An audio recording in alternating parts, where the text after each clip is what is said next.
43쪽 로마서 3장 9절로 18절의 말씀을 다 같이 한 음성으로 봉독하시겠습니다. 그러면 어떠하냐? 우리는 나으냐? 결코 아니라. 유대인이나 헬라인이나 다 제 아래 있다고 우리가 이미 선언하였느니라. 기록된 바 의인은 없나니 하나도 없으며 깨닫는 자도 없고 하나님을 찾는 자도 없고 다 치우쳐 함께 무익하게 되고 선을 행하는 자는 없나니 하나도 없도다. 그들의 목구멍은 열린 무덤이요 그 혀로는 속임을 일삼으며 그 입술에는 독사의 독이 있고 그 입에는 저주와 악독이 가득하고 그 발은 피 흘린 데 빠른지라. 파멸과 고생이 그 길에 있어 평강의 길을 알지 못하였고 그들의 눈앞에 하나님을 두려워함이 없느니라 함과 같으니라. 아멘. 하나님의 그 사랑은 끝이 없지 않습니까? 그래서 열방 가운데 있는 모든 민족이 다 주님 앞에 나와 회개하면서 영원한 생명을 얻기를 원하신 것이 하나님이 우리를 사랑하시고 은혜를 베푸시는 목적이다. 우리가 그렇게 볼 수 있습니다. 그러나 이 하나님의 사랑을 아는 것에 그치는 것이 아니라 이것은 믿음을 통해서 우리의 속사람이 변화가 되고 또 하나님의 영광을 위해서 쓰임받고 드려지는 이것이 사실은 하나님께서 우리 이 땅 가운데 보내신 목적이지 않습니까? 아프리카의 이 성자라고 불리는 이 슈바이처 박사는 하나님에 대해서 알긴 했지만 그 속에 하나님의 영이 없었다라고 말합니다. 다시 말하면 그는 많은 사람들로부터 정말 선망의 대상이 될 수 있고 존경받을 수는 있지만 그 영혼이 거듭나지 않았기 때문에 그는 선한 사람으로 치부되고 그렇게 인정받을 수는 있지만 그의 영혼은 하나님 나라에 미치지 못하는 결과를 가져온 것을 우리가 생각해 볼 수 있는 것이죠.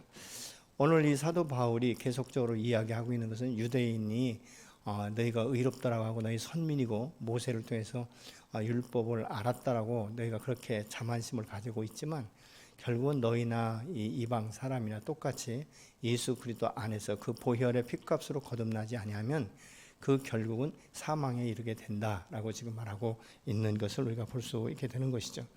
사실은 우리가 나그네 길을 살아갈 때 잠시 잠깐 지나가는 인생을 우리가 살아가고 있지 않습니까? 그런데 내가 어느 영에 속해 있느냐 이것이 매우 중요하다는 것이죠. 이 공중곳에 잡은 어둠의 영은 계속적으로 사람에게 이 죄를 범하게 하면서도 일시적인 쾌락 이것을 누리면서도 세상은 다 그런 것이야 그렇게 살아도 된다라는 이런 잘못된 거짓 메시지를 주기 때문에 이것에 대한 분별력이 없으면 우리는 이 세상을 쫓아 살아갈 수밖에 없고 세상의 가치관에 눌려 살 수밖에 없는 인생인 것을 우리가 알게 되는 것이죠. 그래서 결국은 뭐냐? 내가 하나님 앞에 속해 있는지 아니면 세상에 속해 있는지를 우리가 분별해야 된다라고 말씀하고 있습니다. 여러분 우리가 죄인이지만 죽을 만큼은 아니다라고 생각하는 사람은 자신은 그래도 이 세상 가운데 도덕적으로나 어떤 윤리적으로나 흠집이 없다 이렇게 지금 인정하고 있는 것이죠.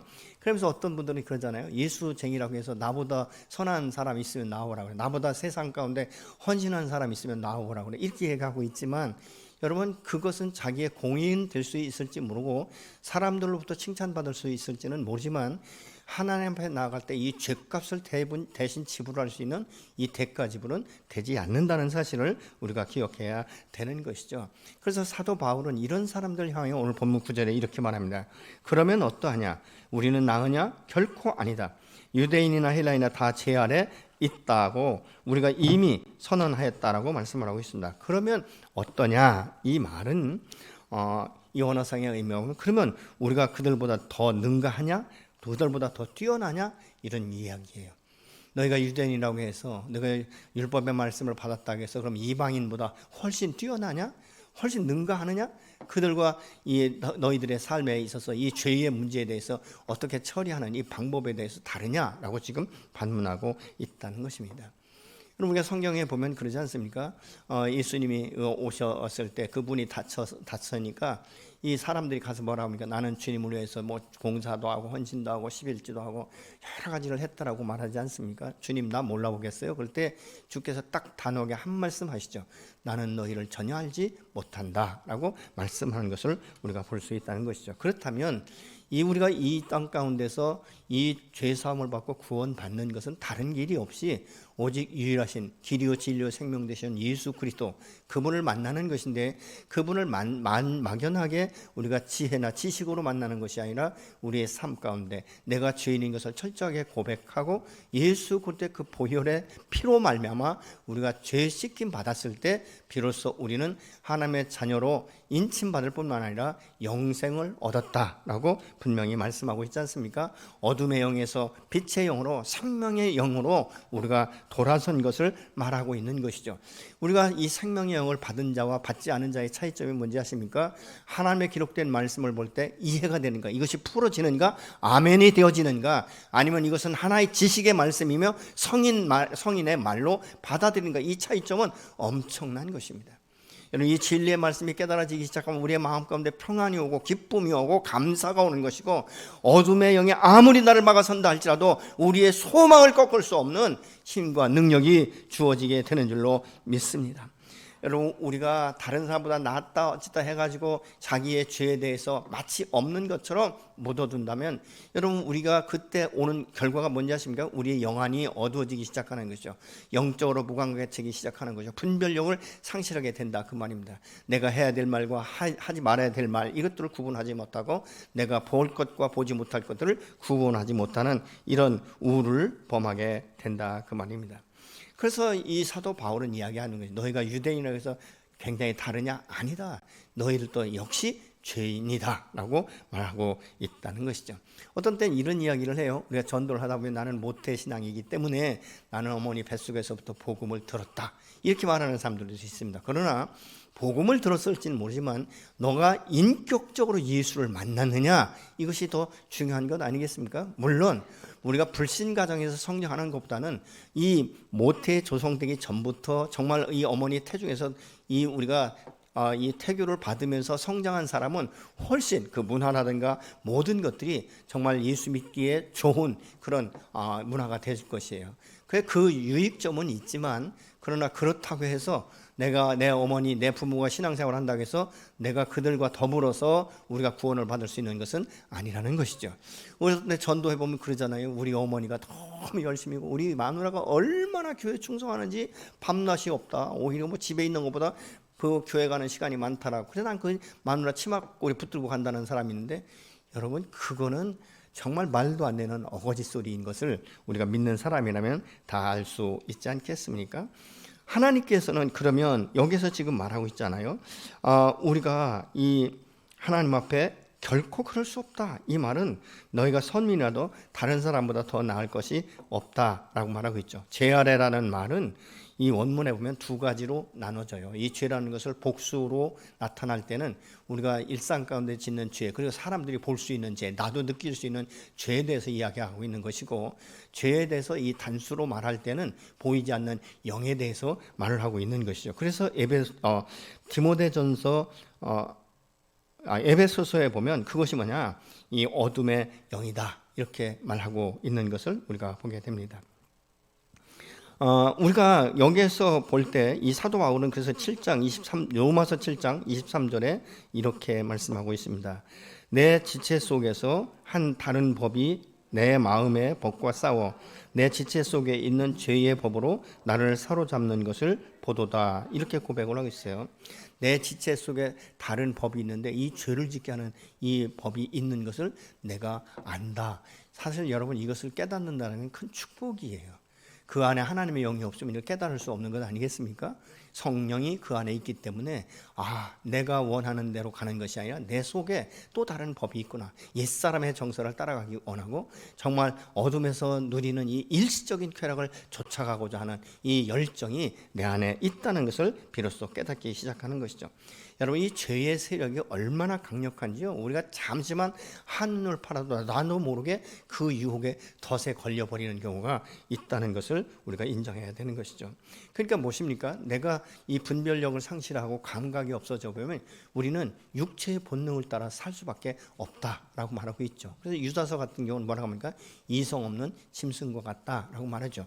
여러분, 우리가 이 영을 이 삼분법으로 말하면 영혼, 육으로 생각을 하고 있는데, 만약 우리의 영이 하나님과의 관계가 단절됐다면 우리가 혼적인, 그래서 이 지혜와 지식을 가지고 이 육체를 다스릴 수 있어야 되는데, 여러분 성령이 없는 사람은요, 이 혼적인 이 부분이, 이성이 자기의 육체를 다스릴 수가 없습니다. 왜냐하면 우리의 육체의 이 음욕이라든가 이런 어떤 이 열정, 이런 것들은요 그냥 자동적으로 끌려가는 거예요. 내가 오기 싫었지만, 그래서 사도 바울이 그런 이야기 하잖아요. 내가 이 육체로는 정말, 이 마음으로는 하나님의 법을 따르기는 하지만 나도 모르는 사이에 내가 육체의 법 아래, 이 죄 아래 빠져 있다, 이렇게 지금 고백하고 있는 것을 우리가 볼 수 있다, 그 말입니다. 그래서 오늘 이 본문에 보면 사실 이 죄 가운데 있을 때 오는 이 원인 중에 하나가 뭐냐면 사람이 안정감이 없어요. 근데 여러분, 부활의 주님이 이 요한복음 20장에 보면 이 제자들에게 찾아오셔서 하는 말씀이 뭐죠? 너에게 평강이 있을지어다, 이렇게 말씀하고 있지 않습니까? 우리의 마음의 평안은요, 이 죄 사함 받고 이 진리 가운데 자유함을 얻었을 때 비로소 평강을 얻기 시작하는 거예요. 이 평안은 세상이 줄 수 없는 것이에요. 세상 것과 비교할 수 없는 평강인 줄로 믿습니다.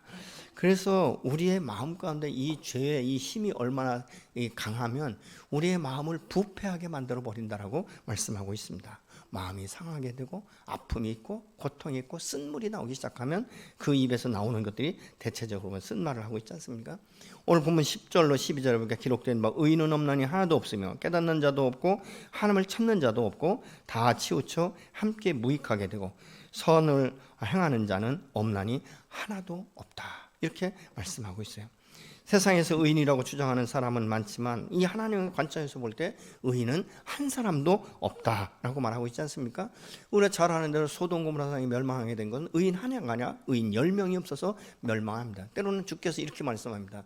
너희가 이 땅 가운데 두루 살펴서 정말 의인 한 사람만 있어도, 나를 막아설 자 한 사람만 있어도 내가 이 땅을 멸망시키는 것을 멈추겠다라고 말씀하시면서 하나님의 찾아 나서셨다라고 말씀하고 있지 않습니까? 여러분, 이 본문에 보니까 깨닫는 것 같지만 실제로 깨닫는 자가 없고, 왜냐하면 실제로 깨닫는다면 변화가 있어야 되잖아요. 하나님을 찾는 자도 없다라고 말하고 있습니다. 선을 행하는 자도 없다라고 말씀하고 있지 않습니까? 사람이 이 암에 걸렸는데 느끼지 못하게, 통증을 느끼지 못하니까 결과적으로 무엇입니까? 암이 내 안에서 나도 모르게 자라는 것을 우리가 나중에서 알고 있지 않습니까? 이미 통증을 느낄 때는 늦었다라고 말하는 것들을 우리가 보게 되는 것이죠. 죄도 마찬가지예요. 여러분, 죄는 정말 무통이에요, 무통. 이 죄를 져도 통증을 못 느끼는 것은 무엇인지 아십니까? 그 안에 생명의 영이 없기 때문에, 빛이 없기 때문에 이 통증을 느끼지 못하는 것이죠. 그래서 이 주님께서 이제 이 세리의 집에 가서 이 음식을 나누실 때 이 사람들이 보면서 그러잖아요. 어떻게 저가 정말 구원자라고 말하면서도 어떻게 죄인의 집에 들어가서 음식을 같이 먹을 수 있겠는가? 저 사람 부정한 거 모르는 거 아니야? 이렇게 말합니다. 그때 주님께서 마가복음 2장 17절에 이렇게 말씀합니다. 예수께서 들으시고 그들에게 이르시되 건강한 자에게는 의사가 쓸데없고 병든 자에게라 쓸데가 있느니라. 나는 의인을 부르러 온 것이 아니요 죄인을 부르러 왔느니라. 여러분, 죄가 가진 이 효력을 보면요, 자신이 죄인인 것을 인정하고 죄성이 실제로 일으키는 문제들을 파악하는 것, 이게 매우 중요한데, 이 죄의 효력이 주는 의미가 있는데 몇 가지가 있어요. 첫 번째로 뭐냐면 이 땅 가운데 법적으로 의인이 한 사람도 없다라고 지금 주님이 말씀하고 있지 않습니까? 여러분, 율법으로는 우리가 의로워질 수 없어요. 율법은 죄를 깨닫게 할 뿐이지 그것이 죄의 문제를 완전하게 해결할 수 없는 것 아니겠습니까? 두 번째는 마음인 것이죠. 우리의 마음으로 깨닫는 자가 없다라고 말씀하고 있습니다. 죄로 완전히 막혀 있기 때문에 총명이 어두워지고 마음이 굳어지기 시작하는 것이죠. 그러니까 마음이 굳어진다, 이 말은 마음이 강팍해진다, 그 말입니다. 그래서 이 죄를 져도 무감각한 거예요. 여러분, 이 다리가 예를 들어서 이 썩어갈 때 이 감각이 죽었기 때문에 자기가 다리가 썩어서 문드러지는 것도 모른다는 거예요. 왜요? 감각이 죽었기 때문에. 이 죄에 대해서도 마찬가지예요. 우리가 죄에 대한 감각이 죽어버리면 이 죄를 지으면서 죄인 줄 모르고 마땅히 해야 될 것이다, 이렇게 우리가 생각하기 쉽다는 것입니다. 이 세 번째는 뭐냐? 그 사람의 동기가 무엇이냐? 이 죄를 짓는 이 동기가 무엇인가라고 지금 말씀하고 있죠. 죄성을 가진 사람은요, 스스로 하나님을 찾을 수가 없다는 거예요. 왜? 하나님이 인정되지 않기 때문에. 그래서 오히려 하나님으로부터 멀어지고 도망치려는 이런 마음이 있다라고 합니다. 네 번째는 인간의 의지의 영역을 말하고 있는데, 오늘 본문에 보면 다 치우쳤다 이렇게 말씀하고 있지 않습니까? 여기서 치우쳤다는 말은 이 길을 벗어났다, 변절된다, 이런 의미를 갖고 있어요. 그렇기 때문에 하나님이 정해놓으신 이 진리의 길, 이 생명의 길로 가지 아니하고 자기 속에는 옳은 대로 가는데, 이사야서 53장 6절에서는 이렇게 말합니다. 우리는 다 양 같아서 각기 그릇 행하여 제 길로 갔거늘, 라고 말씀하고 있는 것이죠. 여러분, 이 안에 죄가 있고 이 불신자들은요, 하나님의 이 길을 따라가려고 하지 않아요. 하나님의 법을 따르고 이 순종하는 것, 이것을 절대적으로 그들이 인정하지 않습니다. 그러면서 흔히 하는 말 그러잖아요. 야, 예수 믿는 사람들도 나만 못한 사람들이 부지기수가 많더라. 얼마나. 그러면서 이제 자기가 믿지 않게 되는 원인, 이런 것들을 이야기하고 있는데, 사실 그것은 뭐냐? 어둠의 영에 속아서 이 진리가 무엇인지를 분별할 수 없기 때문에 그런 거예요. 여러분, 세상 사람이 다 썩었다고 해서 나까지 썩을 필요는 없지 않습니까? 세상이 다 죽을 지경에 이르렀어도 나까지 죽으라는 법은 없는 거예요. 길이요 진리요 생명이요 빛 대신 예수 그리스도께서 이 땅 가운데 오셔서 하나님 말씀하잖아요. 내가 이 길을 열어놨다. 너가 이 십자가의 길을 걸어오면 내가 생명을 너에게 주겠다라고 말씀하고 있지 않습니까? 심판에 이르지 않게 할 것이다. 사망의 생명으로 옮겨질 것이라고 분명히 우리에게 제시하셨는데도 불구하고 내가 불순종하기 때문에, 불신 때문에 우리가 그 다리를 건너지 못하는 것입니다. 다섯째로는 우리의 입에 대해서 지금 말하고 있는 것이죠. 여러분, 사람의 마음이 부패하면요, 그 입에서 나오는 것이 다 부패된 말이고 거짓을 진리처럼 말하고, 이렇게 말한다는 것이죠. 이번 주에도 제 아내에게 카톡이 왔어요. 엄마, 내 핸드폰이 다 깨졌는데 지금 급하게 필요해. 그래서 또 이 사모가 뭐라고 했는지 아세요? 왜 그랬어? 그랬더니 이 땅에 떨어뜨렸어. 아, 그랬어? 그랬더니 답이 없어요. 네. 얼마나 아주 요사스럽게 말이죠. 이거 속아 넘어가기 얼마나 쉬운지 아십니까? 우리 애가 급하니까 핸드폰, 그럼 어떻게 연락했냐? 남의 거 빌렸다는 것이죠. 이렇게 이제 이야기하는 아주 이게 바로 이 죄에 어서 오는 이 결과인 것을 알고 있죠. 그래서 13절에 14절에 이렇게 말씀합니다. 그들의 목구멍은 열린 무덤이요 그 혀로는 속임을 일삼으며 그 입술에는 독사의 독이 있고 그 입에는 저주 악독이 가득하다, 이렇게 말씀하고 있어요. 여러분, 우리나라는 이 사람이 이제 유명을 달리하게 되면 요즘엔 많이 화장 문화로 바뀌고 있지만, 전에는 보편적으로 땅을 파고 시신을 그곳에 매장을 하고 이제 봉분을 세우지 않습니까? 그래서 한 사람 앞에 한 봉분을, 때로는 이렇게 쌍봉을 하기도 하지만 어떻든 그렇습니다. 그런데 이때 당시에 이 유대 나라는 이 석회암, 이 굴에 이렇게 이 사람을 안장할 수 있도록 거기서 파내고 이제 시신을 그곳에 안장을 시키고 돌로 문을 닫아놔요. 그래서 이 돌문을 열면 이 시신이 이 부패되는 냄새가 얼마나 독한지 모른다 그 말입니다.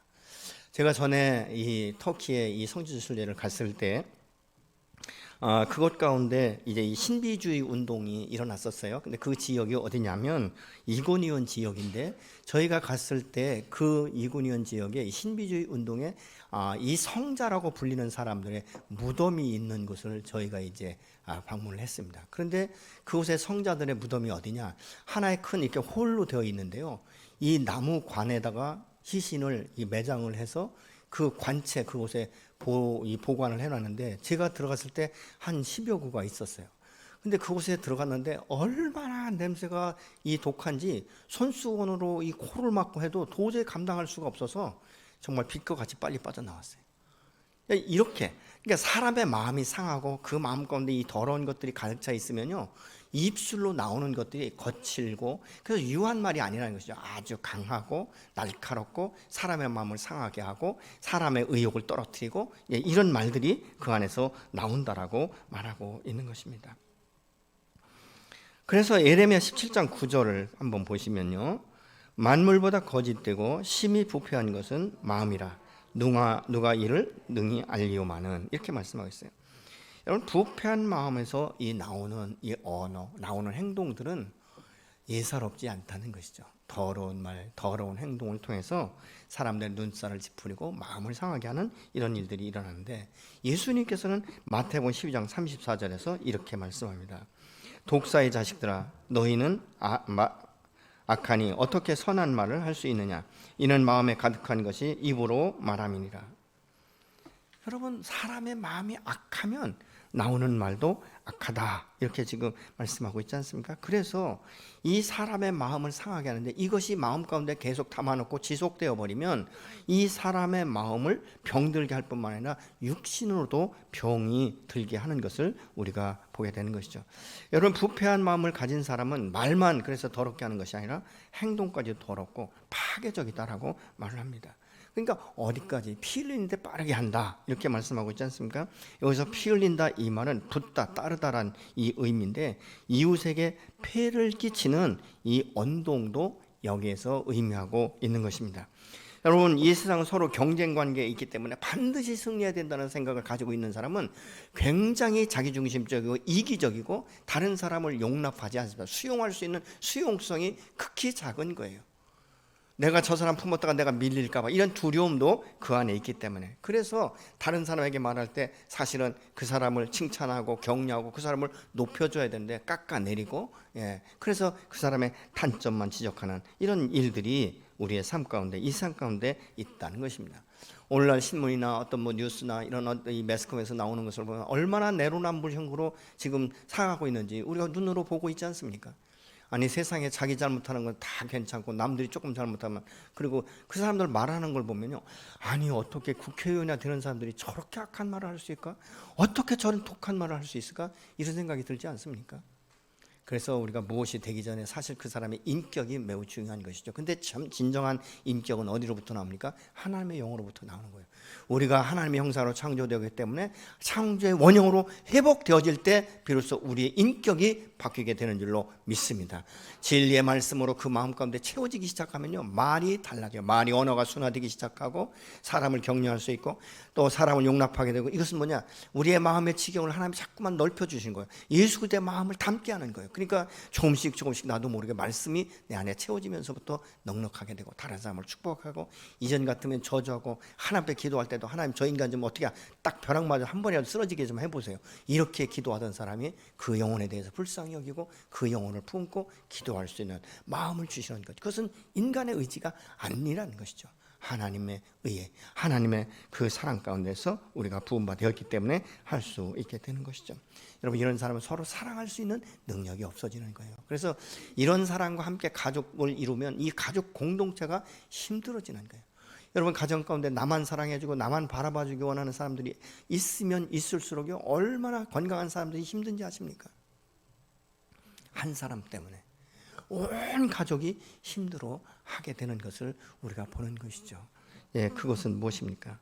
그 사람, 그 영혼에 대해서. 그렇기 때문에 우리가 기도하며 축복하며 주님 앞에 눈물로 씨를 뿌리는 이런 시간들이 필요하지 않겠습니까?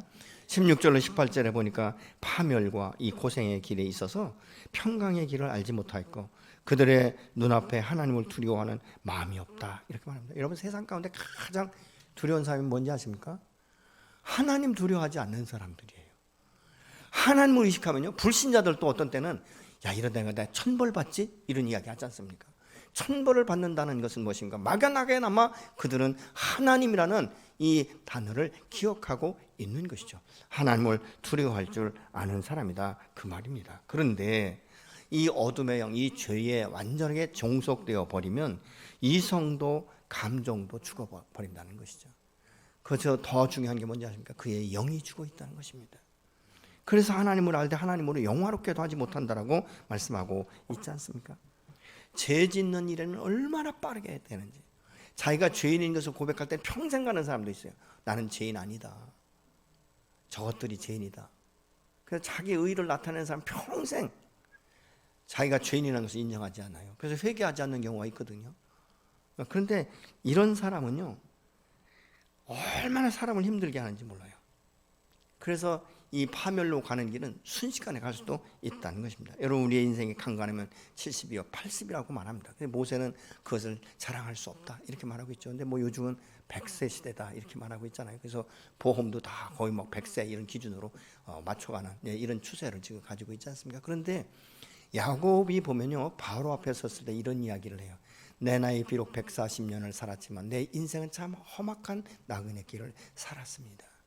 근데 우리가 볼 때 야곱은 이 베델에서 하나님을 만나잖아요. 창세기 28장에. 그리고 나서 이 라반의 집에 갔을 때도 자기는 하나님을 인정하지 않고 찾지 않았을지라도 하나님의 그 곁에 서서 그를 축복하시고 그를 세우시고 부유케 하시는 이런 모습을 볼 수 있습니다. 그런데 결과적으로 이 바로 앞에 섰을 때 그 야곱의 고백은 그거예요. 내 인생을 뒤돌아볼 때 참 험한 나그네 길이었다.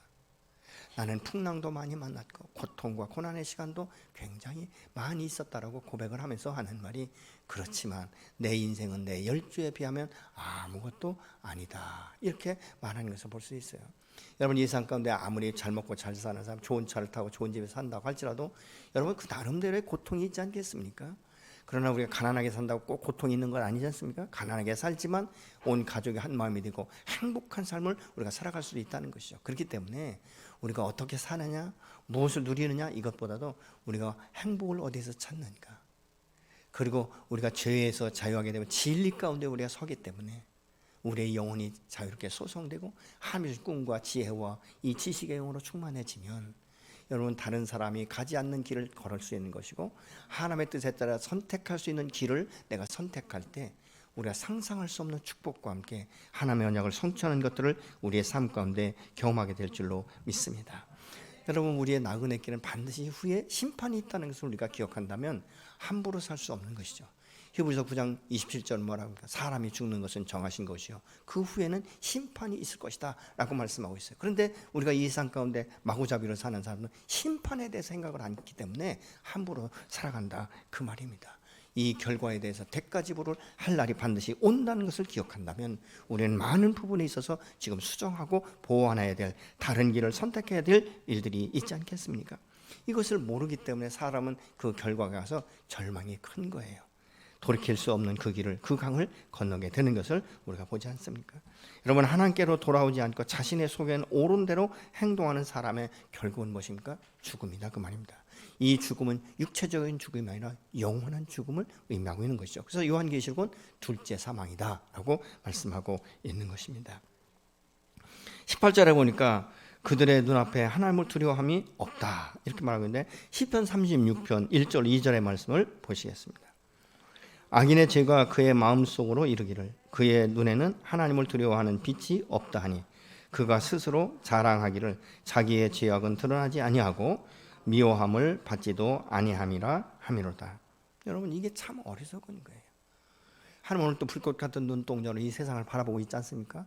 하나님 안 계신 것이 없다, 안 계신 것이 없다. 그래서 무수부지하신 하나님이다라고 말하고 있는데, 그 하나님은 우리의 외모를 보지 아니하시고 우리의 마음 중심을 보신다라고 분명히 말씀하고 있는 것이죠.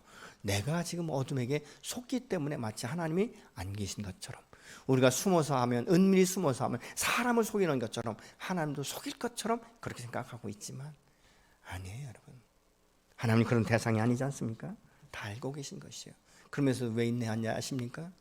왜 내 생각대로 톡 꺾어버리지 않고 그냥 날벼락이라도 한번 맞아가지고 정신 바짝 차리게 했으면 좋겠는데 왜 안 하는지 아십니까? 그 영혼이 불쌍하기 때문에, 그 영혼이 회개하고 돌아올 수 있는 기회를 주기 위해서 하나님이 인내하시는 것입니다. 여러분, 하나님을 두려워하는 마음이라도 있어야 돌아설 수 있는 기회가 주어지는 거예요. 소망을 찾아 나갈 수 있다 그 말입니다. 그런데 그 마음 가운데 하나님을 두려워하는 마음조차 없다면 얼마나 불행한 인생을 살아가고 있는지, 여러분, 이것을 깨달을 수 있는 이 기회가 뭔지 아십니까? 우리를 회복시키는 길이에요. 세상에 의인은 하나도 없다라는 말은 누구도 하나님의 사랑과 은혜 아래 나와서 십자가를 통과하지 않고는 의롭다 칭함받을 수 없다라고 지금 말하고 있는 거예요. 하나님께서 우리를 의롭다 칭하시는 것은 우리의 행위가 아니라 우리의 믿음 아닙니까? 우리가 연약하고 비록 부족하지만 예수 그리스도의 그 생명의 피값으로 내가 정결케 되었고, 하나님 보시기에 너는 의롭다라고 칭하시기 때문에 내가 의인처럼 살아갈 수 있는 것이에요. 그래서 우리가 하나님을 아버지라고 부를 수 있는 것 아니겠습니까? 여러분, 환자가 치유받을 수 있는 것은 무엇입니까? 의사 선생님 앞에 가서 자기의 연약한 부분을 드러내는 것 아니겠습니까? 내가 이렇게 아파요. 근데 내 속이 아플 때는 어떻게 하죠? 밖으로 보이는 건 뭐 골절 이런 거는 뭐 금방 나타나니까. 그러나 내가 속이 아픈 것, 위가 아파요, 장이 쓰려요, 이런 이야기를 의사 선생님한테 해야 뭐 엑스레이를 찍든 뭘 하든 정확한 검진을 할 수 있는데, 그냥 어디가 아프긴 아파요. 그냥 아파요. 어떻게 하려고요? 그렇지 않습니까? 내가 어디가 아픈지 이야기를 했죠. 어떤 증상인지, 이런 증상이 아침에 일어나는지, 점심때 일어나는지, 저녁에 일어나는지, 아니면 온종일 다 일어나는지, 이런 이야기를 할 때 의사 선생님이 잘 그것을 참작을 하고 사진을 찍어야 되면 사진을 찍고, 그래서 그 원인을 발견하고 치료될 때 완치될 수 있는 것 아니겠습니까? 우리가 잘 아는 대로 열왕기하 5장에 보면 나만이 아람의 군대 장관이었는데 그 지위로 보면 매우 높은 자리에 있었잖아요. 근데 자기도 모르게 이 납병이 걸린 거예요. 처음에 종처가 별거 아니었을 거예요. 갑옷을 입으면 아무도 보지 못하니까 아주 늠름해 보이기만 했겠죠. 그냥 장군답게 보였을 거예요. 근데 이 종처가 자꾸 늘어나기 시작하고 이것이 커오기 시작하니까 힘드니까 왕하고 이야기해서 나름대로는 아마 최고의 의원들을 여럿을 만났을 거예요. 그래도 치료되지 않는데 하루는 이 포로로 잡혀온 이 어린 계집아이 하나가 이야기하는 것이죠. 우리 주인님이 내가 살던 그 나라에 그 선생님을 만나면 치유될 수 있을 텐데, 이 말 한마디에 그가 이제 이 왕의 이 서신을 받아가지고 이스라엘 왕에게 나오지 않습니까? 그때 엘리사가 이야기합니다. 내게로 오라고. 그리고 엘리사의 처방은 단순해요. 너가 요단강에 가서 7번 씻으라. 너무 단순한 거예요. 너무 단순하니까 사실 이게 치료의 방법이 아니라고 생각할 수도 있어요. 그러나 그가 그럼에도 불구하고 엘리사의 말대로 순종했더니 어린아이의 살결같이 휘어졌다, 이렇게 말하고 있지 않습니까? 치유의 원리는 복잡한 게 아니에요. 우리의 죄 사함 받는 건 복잡한 원리가 아니에요. 너가 지금부터 1년 동안 매일 교회 나와서 1시간 이상 기도하고 교회 청소도 좀 하고 11조 하고 없는 사람을 구제도 하고, 그러면 내가 너 구원 받을 수 있는지 없는지 내가 한번 생각해 볼게. 이게 아니에요. 누구든지 하나님의 사랑과 그 크신 은혜 안에는 용서받지 못할 죄인이 없다라고 말씀하고 있지 않습니까? 하나님의 그 사랑의 그 깊이와 넓이와 깊이와 높이는 얼마나 큰지 모든 죄인을 다 수용하고도 남음이 있는 역사인 줄로 믿습니다. 하나님은 오늘 또 당신의 사랑하는 자녀들 불꽃 같은 눈동자로 지키시고 우리의 삶을 인도하시고 주관하시는 줄로 믿습니다. 우리가 주님 앞에 나아가 죄를 토설하면요, 이사야서 1장 18절에 보면 우리 죄가 주홍 같을지라도 눈과 같이 희어질 것이요 진홍같이 붉을지라도 양털같이 깨끗게 될 것이다 라고 말씀하고 있지 않습니까? 죄사함은 단순하게 자기가 죄인인 것을 인정하고 회개할 때, 자복할 때 바로 죄 씻음 받게 되는 줄로 믿습니다. 하나님은 오늘 또 세상을 주님 앞에 나오라고 부르고 있지 않습니까? 죄인이 죄사함 받기 위해서는 죄를 고백해야 되는데, 우리가 죄를 자백하면 미쁘시고 의로우신 하나님께서 등 위로 던지시고 기억지도 아니하신다라고 말씀합니다. 바다의 수면이 깊은 것처럼 우리의 죄를 그 깊은 곳에 묻어둔다라고 말씀하고 있지 않습니까? 여러분, 죄를 숨기면 숨기는 만큼 힘든 거예요. 고통인 것입니다. 그래서 죄를 숨기면 숨길수록 우리의 몸에 여러 가지 증상이 나타나기 시작한다는 것입니다. 그래서 어떤 때는 우리가 참으로 이 사람들 앞에서 고백하기 어려운 병도 있지 않습니까? 또 창피할 수도 있는 거예요. 그러나 고백해야 치유받을 수 있지 않습니까? 죄를 사람 앞에 드러내는 것이 아니라 하나님 앞에 드러내는 것이기 때문에 정직하게 드러내야 돼요. 근데 어떤 분들은 두루뭉술하게 하나님 앞에, 하나님 내가 지은 죄, 알고도 지은 죄 모르고도 지은 죄 모두 다 용서해 주십시오 이러는데, 주님께서 마냥 무슨 죄? 아니 다 아시잖아요. 우리가 그렇게 얘기할 수 없는 것이죠. 여러분, 이 죄라는 것은요, 사실 우리가 믿음이 없을 땐 죄가 별로 없는 것 같아요. 근데 사도 바울 같은 경우도 이 영성이 깊어지면 깊어질수록 이렇게 고백하잖아요. 나는 죄인 중에 괴수다. 오라 난 곤고한 사람이로다. 누가 나를 이 사망의 몸에서 건져낼까? 탄식하며 하나님 앞에 기도하지 않습니까? 여러분, 우리가 예수 믿고 구원받는 것은 단번에 이루어져요. 그러나 우리의 속사람이 새로워지고 성령으로 충만해지기 위해서는 우리가 영적으로 더 말씀에 깊이 뿌리를 내리고 그 묵상하고 기도를 통해서 하나님의 음성을 듣기 시작하다 보면 우리가 더 정결케 되어서 정말 나중에는 감각적으로 이 죄에 대해서 분별할 수 있고 내가 어떻게 살 것인가를 선택할 수 있는 기회가 주어지는 줄로 믿습니다. 여러분, 우리가 주님 앞에 나오는 것은 지름길이 없어요. 반드시 십자가를 통과해야 되는 것이죠. 주님은 오늘 또 말씀하세요. 너 인생을 살기가 너무 힘들지? 수고하고 무거운 짐진 자다 다 내게로 와. 내가 너희를 쉬게 할 거야. 그래서 우리 주님은 우리의 죄를 담당하실 뿐만 아니라 우리의 인생의 수많은 무거운 짐들도 대신 맡아주시면서 우리를 진리 가운데 자유케 하시고 우리의 영혼을 소성시키셔서 우리가 인간적으로 생각하면 도저히 하나님을 찬양할 수 없을 때도 하나님을 찬양할 수 있는 마음을 주시고 하나님을 찬양할 때 나도 모르게 감사가 넘쳐나기 시작하고 여러분, 감사는요, 제가 해보니까 찾으면 찾을수록 끝없이 나오는 게 감사인 것 같아요. 제가 매주 하나님 앞에 이렇게 감사 제목을 기록해서 하나님 앞에 감사할 때도 보면 끝없이 동일하지만 하나님께서 여기까지 지켜주시는 것도 감사하고 하나님이 나를 사랑하시는 걸 깨닫게 하시는 것도 감사하고 나 같은 죄인을 붙드시고 그 은혜 가운데 두시면서 그래도 보잘것없지만 그래도 쓰겠다라고 고쳐 쓰시는 이 하나님의 은혜를 생각하면 감사밖에 없는 것이죠. 어떻게 해요? 내가 주님을 알기 때문에 내가 주님 안에 그 사랑을 알기 때문에 오늘 또 그 은혜에 감사할 수 있는 것 아니겠습니까?